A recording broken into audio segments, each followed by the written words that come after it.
Assalamu alaikum warahmatullahi wabarakatuh. Na kwa majina naitwa Yusuf Muhammad Mneka, na patikana katika hospitali ya Ar-Rahma Hospital iliyopo maeneo ya Kilimani. Tunapenda kuwakaribisha ndugu zetu wote mnaotazama katika kipindi chetu cha maswali na majibu, na leo tungependa kuyajibu maswala ambayo yameulizwa kwa siku zilizopita, na pia tunatoa fursa kwa wale ambao hawajapata kuuliza maswali waweze kuuliza maswali ili kuwapa ujuzi au ufafanuzi wa maswala yao.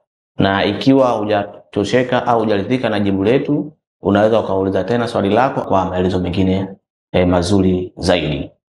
Na swali la kwanza ambalo tuliulizwa, kuna mtu ameuliza huwa anapata homa za mara kwa mara, takriban kila wiki anapata homa, haswa wakati wa jioni, homa ambayo inaambatana na maumivu ya viungo na uchovu usio wa kawaida. Na homa yake yeye anasema ashaenda hospitali akapima malaria mara nyingi, lakini anaambiwa malaria hana, yani yupo sawa, lakini still bado anashangaa yeye anapata homa ambayo ya vipindi vya mara kwa mara.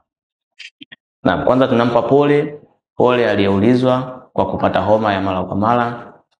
Allah atamfanyia wepesi, atakuwa sawa. Lakini tungependa kukujibu swali lako.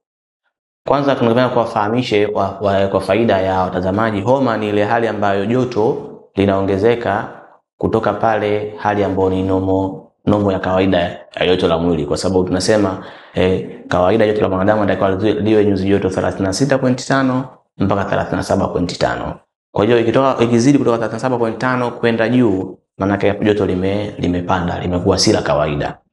Sawa? Cha pili, tunapenda tuwafahamishe watu kwamba wanatakiwa muelewe kwamba si kila homa inamaanisha ni malaria. Kwa maana na hii shida, changamoto kubwa inatokea watu wengi, mtu akiumwa homa, yeye akaenda hospitali anataka kupima malaria tu, akiambiwa malaria negative anakuwa anaona kama vile ugonjwa wake haujatibiwa. Kwa hivyo watu wanatakiwa mfahamu si kila homa ni malaria. Inawezekana unapata homa kwa ajili ya shida nyingine za kiafya.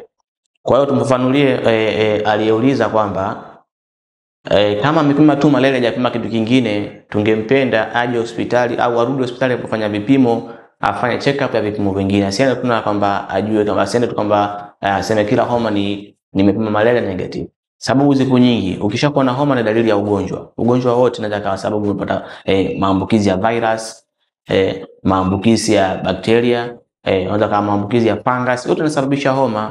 Saa nyingine machovu pia yanasababisha homa. Kwa mfano, unaweza kupata maambukizi ya bakteria kwenye damu, kama vile mtu alikuwa na tonsil, baadaye kapeleka infection kwenye damu, kapatikana homa inapanda.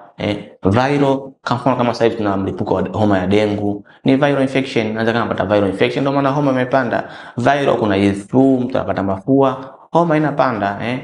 Sababu zipo nyingi sana za homa kupanda.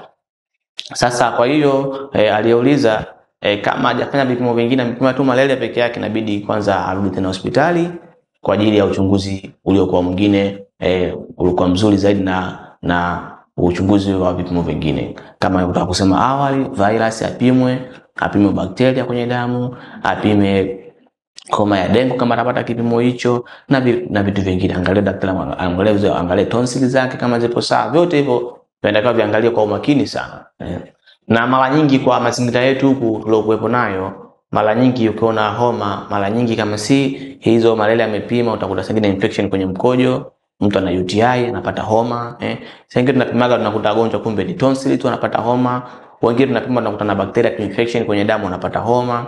Yote hizo sababu za kupata homa. Na ningependa aliyeuliza swali angetuambia kwa muda gani sasa hivi alikuwa anapata homa, imepita muda gani. Amesema tu napata homa takriban kila wiki. Sasa kwa muda gani, kila wiki imeanza lini, na mwezi sasa, miezi, ili tupate kujua kwa ukaribu zaidi kwamba hiyo homa yake ina muda gani. Sasa pengine homa ina miaka 2 anapata homa, hiyo itakuwa shida nyingine. Pengine homa ina siku 3, hiyo itakuwa shida nyingine. Pengine homa na miezi 2 itakuwa shida nyingine. Kwa hiyo tungependa tufafanulie zaidi hiyo homa ina muda gani sasa, ili na sisi tuweze kumsaidia vingine zaidi. Lakini tunamshauri arudi tena kwenye kituo cha afya kilicho karibu yake, au kama ataweza kuja Rahma kukutana na wataalamu, tupo, haina shida, tunamfanya vipimo vya kutosha na kupata ufafanuzi wa swala lake. Shukrani sana na karibuni tena katika maswali majibu ya maswali yanayofuata.